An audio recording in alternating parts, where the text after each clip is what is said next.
Hello दोस्तों, स्वागत है आपका हमारे यूट्यूब चैनल फाइनल रिव्यू में। बात करेंगे हम 31 मई के करंट अफेयर्स के बारे में, जिसका पीडीएफ आपको हमारे टेलीग्राम ग्रुप पे मिल जाएगा। ठीक है। बात करेंगे हम आज के सुविचार के बारे में। आपके भविष्य का निर्माण इस बात से होता है कि आप आज क्या करते हैं, ये नहीं कि कल नहीं। ठीक है। आपके भविष्य का निर्माण इस बात से होता है कि आप आज क्या करते हैं, कल नहीं। इसलिए आज ही से अपने संकल्प को पूरा करते हुए चलिए। बात करेंगे हम आज के महत्वपूर्ण दिवस के बारे में। 31 मई को मनाया जाता है विश्व तंबाकू निषेध दिवस। ठीक है। जिसकी थीम है तंबाकू उद्योग के हस्तक्षेप से बच्चों की रक्षा करना। बात करेंगे हम आज के प्रश्न नंबर 1 के बारे में। हाल ही में उत्तराखंड सरकार द्वारा चारधाम यात्रा 2026 के सुचारू प्रबंधन और तीर्थ यात्रियों की वास्तविक समय स्वास्थ्य निगरानी और आपातकालीन प्रबंधन के लिए कौन सा नया एआई आधारित पोर्टल लॉन्च किया गया है। इसका सही उत्तर है ई स्वास्थ्य धाम। बात करेंगे हम प्रश्न नंबर 2 के बारे में। मई 2026 में उत्तराखंड के जंगलों में गर्मियों के दौरान लगने वाली भीषण आग को रोकने और ड्रोन तकनीक के माध्यम से त्वरित निगरानी के लिए राज्य सरकार द्वारा किस नए प्रोजेक्ट की शुरुआत की गई है। इसका सही उत्तर है वनाग्नि प्रहरी योजना। ठीक है। बात करेंगे हम इस योजना के बारे में। उत्तराखंड सरकार ने गर्मियों के दौरान जो जंगलों में भीषण आग लगती है उसको रोकने के लिए इस प्रोजेक्ट की शुरुआत की है। ठीक है। इसमें किया जाता है, जो ड्रोन तकनीक के माध्यम से जंगलों की निगरानी की जाती है, इसलिए इसे बोला जाता है वनाग्नि प्रहरी योजना। ठीक है। इस योजना के तहत एआई के थ्रू जो थर्मल सेंसर वाले ड्रोन्स हैं उनका यूज किया जाता है। ठीक है। इसमें इसका मुख्य लक्ष्य है जो आग की घटनाएं हैं उनका शुरुआती चरण में पता लगाना और उसके लिए त्वरित कार्रवाई करना है। ठीक है। बात करेंगे हम प्रश्न नंबर 3 के बारे में। उत्तराखंड में तीर्थ यात्रियों की यात्रा को सुगम बनाने के लिए पर्वतमाला परियोजना के तहत किन 2 प्रमुख धार्मिक स्थलों के लिए रोपवे नेटवर्क का निर्माण किया जा रहा है। इसका सही उत्तर है केदारनाथ और हेमकुंड साहिब। बात करेंगे हम राष्ट्रीय रोपवे विकास कार्यक्रम के बारे में। इसमें क्या है, तीर्थ यात्रियों की यात्रा को सुगम बनाने के लिए पर्वत माला परियोजना के तहत इस रोपवे नेटवर्क का निर्माण किया जाएगा। ठीक है। इस परियोजना के अंतर्गत 2 धार्मिक स्थल आते हैं, केदारनाथ और हेमकुंड साहिब के लिए काम हो रहा है। ठीक है। गौरीकुंड से केदारनाथ और गोविंद घाट से हेमकुंड साहिब तक ये रोपवे बनाया जाएगा।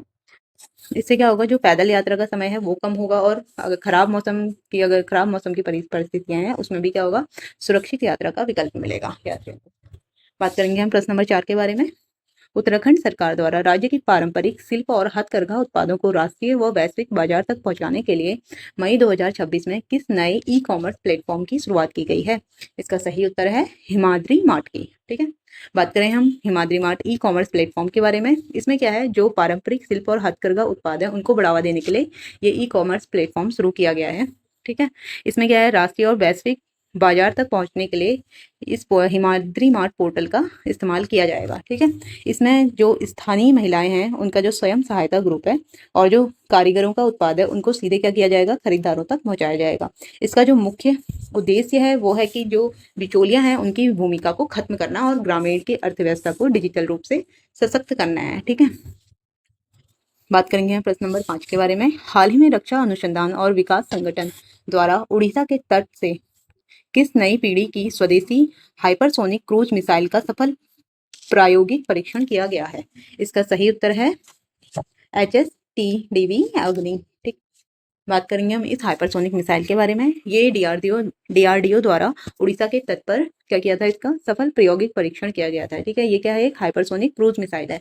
ये पूर्ण तरीके से स्वदेशी तकनीक पर आधारित है। इस मिसाइल का नाम है HSTDV अग्नि है। ठीक है। यह मिसाइल HSTDV तकनीक पर आधारित है। ठीक है। जो कि ध्वनि की गति से भी लगभग 6 गुना अधिक तेज उड़ान भरती है। इसकी जो मारक क्षमता है उसको बढ़ाने के लिए अत्याधुनिक स्वदेशी स्क्रैमजेट इंजन यूज किए गए हैं। ठीक है। जो इसके स्क्रैमजेट इंजन है इसका यूज किया जाता है हाइपरसोनिक मिसाइलों के लिए। बात करेंगे प्रश्न नंबर 6 के बारे में। संयुक्त राष्ट्र पर्यावरण कार्यक्रम द्वारा मई 2026 में जारी global plastic pollution assessment report के अनुसार कौन सा देश सिंगल यूज प्लास्टिक के पुनर्चक्रण में दुनिया में शीर्ष स्थान पर रहा है। इसका सही उत्तर है स्वीडन। ठीक है। बात करेंगे हम स्वीडन का जीरो वेस्ट मॉडल के बारे में। यूएनईपी द्वारा ग्लोबल प्लास्टिक पॉल्यूशन असेसमेंट की रिपोर्ट जारी की गई है, जिसके अंदर सिंगल यूज प्लास्टिक का पुनर्चक्रण में जो स्वीडन है दुनिया पर शीर्ष स्थान पर रहा है। ठीक है। स्वीडन ने अपनी जीरो वेस्ट और सर्कुलर इकोनॉमी नीति को अपनाते हुए ये मुकाम हासिल किया है। ठीक है। स्वीडन ने 95% से अधिक सिंगल यूज प्लास्टिक कचरे का सफलतापूर्वक रिसाइकिल किया है। बात करेंगे हम प्रश्न नंबर 7 के बारे में। मई 2026 में भारतीय अंतरिक्ष अनुसंधान संगठन और अमेरिकी अंतरिक्ष एजेंसी द्वारा संयुक्त रूप से विकसित की गई पृथ्वी अवलोकन उपग्रह के प्रक्षेपण से की अंतिम तैयारियों की घोषणा की गई है। ठीक है, कौन से पृथ्वी अवलोकन उपग्रह की गई है? इसका सही उत्तर है निशार। ठीक है, तो बात करेंगे हम निशार उपग्रह मिशन के बारे में। ठीक है, ये क्या है? इसरो और नासा द्वारा संयुक्त रूप से विकसित एक पृथ्वी अवलोकन उपग्रह है। ठीक, उपग्रह की प्रक्षेपण की तैयारी की जा रही है। ठीक है, इसरो और नासा द्वारा।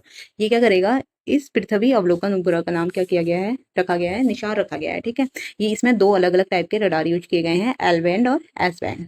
ठीक है, ये अत्यधिक संवेदनशील उपग्रह पृथ्वी की सतह पर 1 सेंटीमीटर से भी कम के बदलावों को मापने में क्या है? सक्षम है। बात करेंगे हम प्रश्न नंबर 8 के बारे में। हाल ही में विश्व बैंक के नवनिर्मित क्लाइमेट फाइनेंस बोर्ड का कार्यकारी निदेशक किस भारतीय अर्थशास्त्री को नियुक्त किया गया है? इसका सही उत्तर है इसका सही आंसर है डॉक्टर वी अनंत नागेश्वर। ठीक है, बात करेंगे हम विश्व बैंक क्लाइमेट फाइनेंस बोर्ड के बारे में। विश्व बैंक द्वारा ये हाल ही में क्लाइमेट फाइनेंस बोर्ड का निर्माण किया गया है। ठीक है, इसके जो इसके निदेशक हैं, कार्यकारी निदेशक, भारत के मुख्य आर्थिक सलाहकार डॉक्टर वी अनंत नागेश्वर इसमें बने हैं। ठीक है, बात करें हम इस नए बोर्ड का मुख्य कार्य विकासशील देशों को क्या करना है? ग्रीन एनर्जी परियोजनाओं के तहत क्या करना है? मदद करना है। ठीक है, इस यह बोर्ड नई परियोजनाओं के लिए कम ब्याज दर पर फंडिंग सुनिश्चित करेगा। मतलब कम ब्याज पे क्या करेगा? ये फंडिंग देगा ग्रीन ऊर्जा परियोजनाओं के लिए। ठीक है, बात करेंगे हम प्रश्न नंबर 9 के बारे में। हाल ही में भारतीय अंतरिक्ष अनुसंधान संगठन द्वारा लॉन्च किए गए गगनयान मिशन के अंतिम मानव रहित परीक्षण उड़ान का कोड नेम क्या रखा गया है? इसका सही उत्तर है GX-1।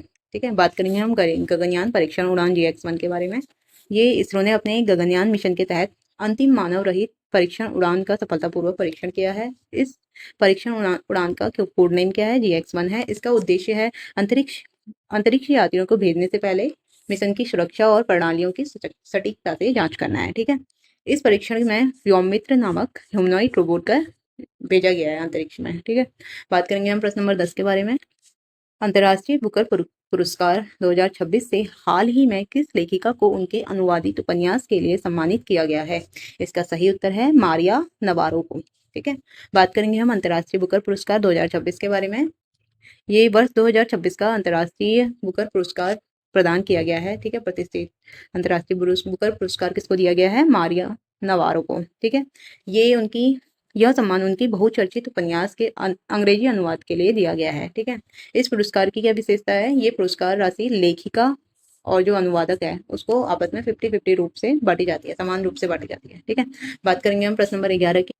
52वां G7 शिखर सम्मेलन मई 2026 में किस देश की मेजबानी में आयोजित किया गया? ठीक है, इसका सही उत्तर है फ्रांस की। बात करेंगे हम 52वें G7 शिखर सम्मेलन 2026 के बारे में। ये हमारे जो 52वां शिखर सम्मेलन है ये फ्रांस द्वारा की गई थी इसमें मेजबानी। ठीक है, इस सम्मेलन के मुख्य एजेंडे में AI का विनियमन शामिल था। ठीक है, इसमें जो मुख्य विषय चर्चा पे रहे थे वो है हमारे जलवायु परिवर्तन के खिलाफ कदम और इंडो पैसिफिक क्षेत्रों में सुरक्षा चुनौतियां। ठीक है, मुख्य विषय चर्चा में क्या थे? जलवायु परिवर्तन और इंडो पैसिफिक क्षेत्र में सुरक्षा की चुनौतियां। ठीक है, बात करेंगे हम प्रश्न नंबर 12 के बारे में। केंद्र सरकार द्वारा किसानों को मौसम की जानकारी, कृषि सलाह और प्रधानमंत्री फसल बीमा योजना सहित अन्य केंद्रीय योजनाओं का लाभ एक ही जगह उपलब्ध कराने के लिए किस नए AI आधारित डिजिटल प्लेटफॉर्म को लॉन्च किया गया है? इसका सही उत्तर है भारत विस्तार को। ठीक है, बात करेंगे हम कृषि डिजिटल पहल भारत विस्तार के बारे में। ये क्या है? केंद्र सरकार द्वारा आधारित किसानों की सुविधाओं के लिए नया AI आधारित डिजिटल प्लेटफॉर्म है। ठीक है, इस एकीकृत डिजिटल गेटवे का नाम क्या है? भारत विस्तार। इसका उद्देश्य क्या है? किसानों को उनकी स्थानीय भाषा में, लोकल लैंग्वेज में मौसम की जानकारी देना और कृषि से रिलेटेड सलाह देना। एक ही पोर्टल में कृषि से रिलेटेड सलाह देना। ठीक है, इस पर वैज्ञानिक सलाह के साथ साथ प्रधानमंत्री फसल बीमा योजना सहित 10 प्रमुख केंद्रीय योजनाओं का लाभ भी उपलब्ध है। ठीक है, PMFBY क्या है? ये है हमारा प्रधानमंत्री फसल बीमा योजना। बात करेंगे हम प्रश्न नंबर 13 के बारे में। मई 2026 में डब्ल्यूएचओ द्वारा किस अफ्रीकी देश को आधिकारिक रूप से मलेरिया मुक्त घोषित किया गया है? इसका सही उत्तर है केप वर्डे को। ठीक है, बात करेंगे हम डब्ल्यूएचओ मलेरिया उन्मूलन केप वर्डे के बारे में। डब्ल्यूएचओ द्वारा अफ्रीका के केप वर्डे को क्या किया गया है? आधिकारिक रूप से मलेरिया मुक्त घोषित कर दिया गया है। लगातार 3 वर्षों तक, अगर किसी देश में लगातार 3 वर्षों तक मलेरिया के स्वदेशी मामले रिकॉर्ड नहीं किए गए हैं, मतलब कि मलेरिया के केसेस नहीं देखने को मिल रहे हैं लगातार 3 सालों तक, तब उस देश को ये प्रमाण पत्र दिया जाता है। ठीक है, यह उपलब्धि हासिल करने वाला केप वर्डे अफ्रीका क्षेत्र का तीसरा देश बन गया है। इससे पहले मॉरिशस और अल्जीरिया को यह दर्जा मिल चुका है। ठीक है, बात करेंगे हम प्रश्न नंबर 14 के बारे में।